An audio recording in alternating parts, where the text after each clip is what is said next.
itinerant here for a turn 1, well, beginning of the game actually, of Situation 8 from PanzerBlitz. I suppose I should start another channel like British Legion. Hey, get better with that voice, mate. Anyway, so here's the deal. These German Grens are trying to take over 4 of the 7 orchard hexes around this town. You can't see them. And under these IPs are some infantry, machine gun, and an anti-tank gun, infantry. And then there's some reinforcements coming later. And these are mechanized infantry. Okay, so 16 is the anti-armor number. So on that one it's 6. And for personnel, that can only be used in close assault or something else, reaction fire against being overrun. The red number on the attack is the against personnel, because you can see that the personnel have a red defense number, which leads me to the defense number. 7 for the tank, 4 for people. What else? The 6 up here is the range. Personnel can fire 1 more beyond that at half firepower. This is how far they can move, and that just means it's a person. They can move 6. It means it's a the trapezoid is tracked. The red underline means it can do overrun. That's the nationality. Obviously the symbol, what kind. Machine gun. The blue band means anti-aircraft. This is a towed weapon, and it means it's a 1 size. So a carrier that had a 1 dot.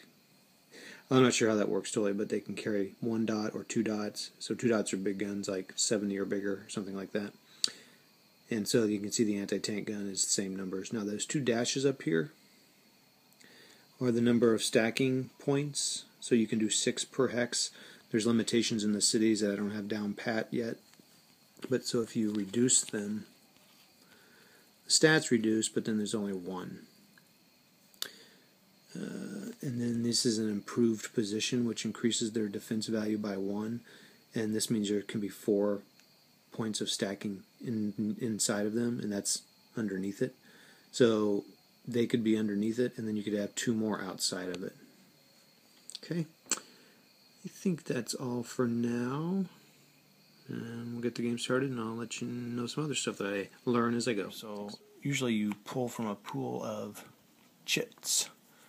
I said chit, and they say op 1, op 0, op 2, but in this particular scenario, the Germans get to go and choose the one of their choice. So they choose that one.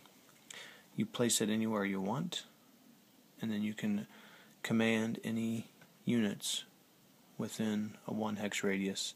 If it was 0, it would be the one in that hex. If it was 2, it would be 2 around. So what I'm going to do is I'm going to op 1, and the spotting in this one is 3 if they're in the open, and 1 if they're in a city or orchard. So as long as these guys don't do anything, these guys can't see them until they get right there.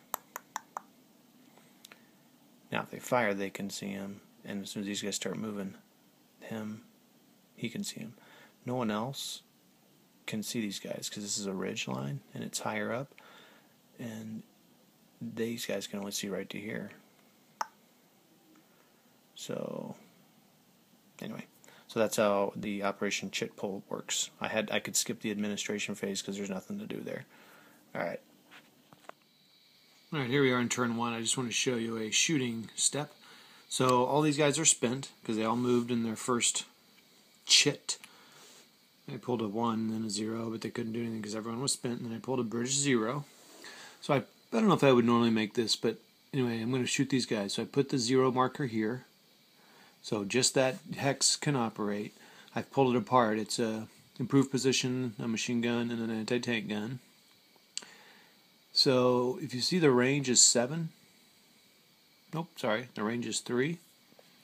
That means they can shoot 3, but they can shoot 1 more. I better make sure of that just a second. Yes, so these are infantry, so they can shoot 1 more past that at half their rate. So that'd be 3.5, probably rounds down to 3.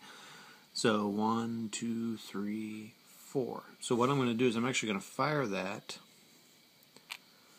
at the guys riding on the tank. So I could have gone for a couple of ways here.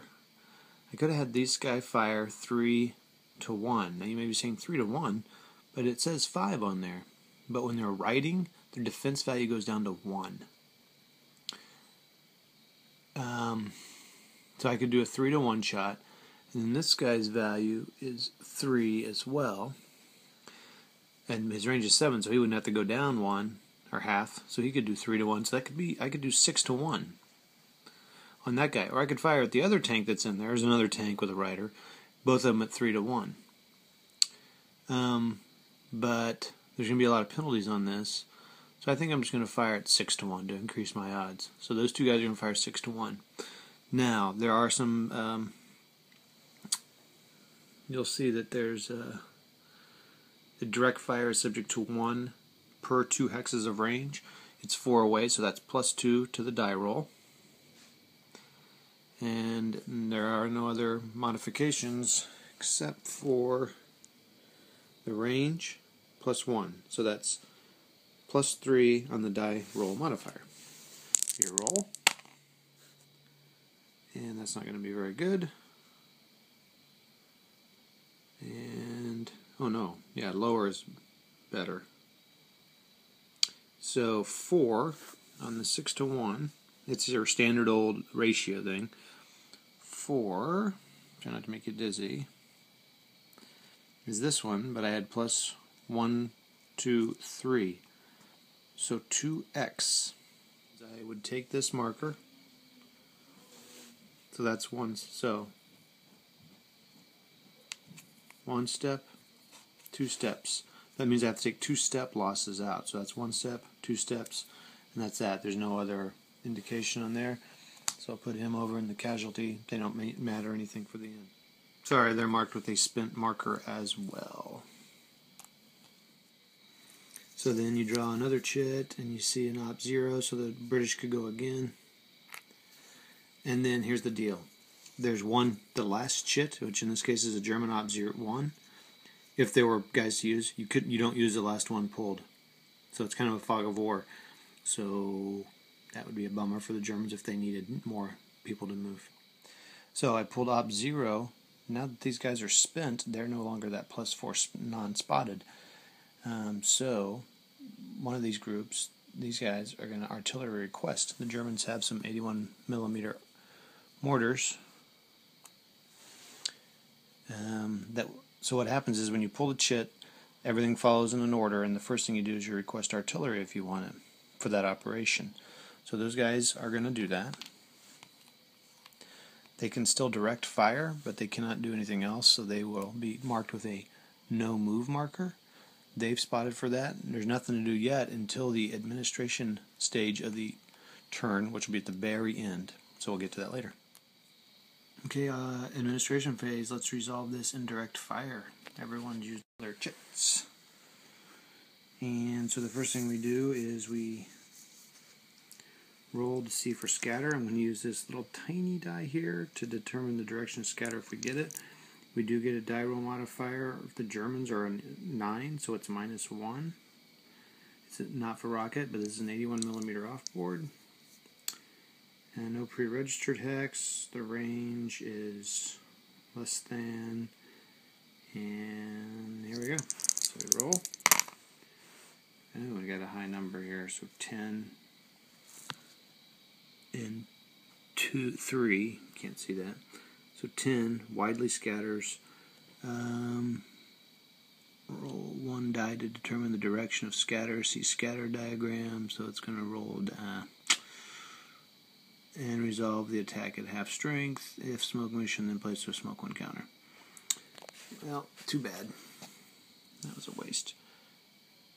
From north. Oh, 1, 2, 3. So it goes here. And so nothing happens. Whoops, sorry. It goes here. 1, 2, 3. Just misses everybody.